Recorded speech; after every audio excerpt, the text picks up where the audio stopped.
सत्संग जी बड़े प्यार से बोलना। गुण कली हली गाठरिया हम गुरु जी दुआरिया लियो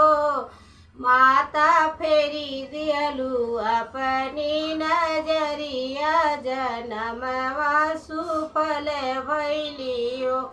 माता फेरी दियलु अपनी नजरिया जनमवा सुफल भैलो गुण कली हली गाठरिया हम गुरु जी दुआरिया लियो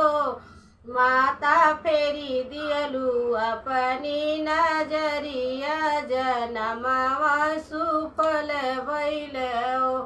माता फेरी दियलु अपनी नजरिया जनमवा सुफल भैलो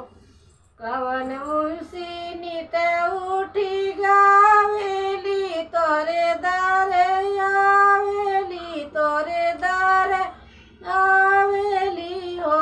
माता घटही में पवलो सवरिया जनमवा सुफल भैल हो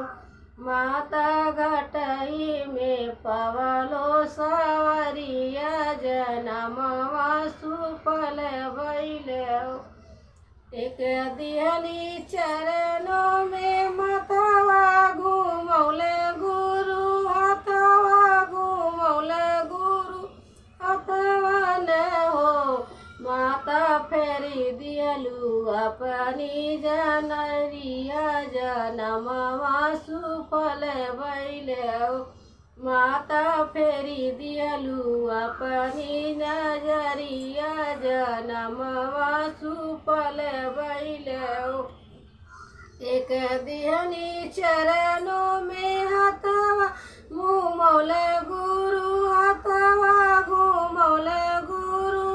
हथवा न हो माता संगत के बनवाली पूजरिया जनमवा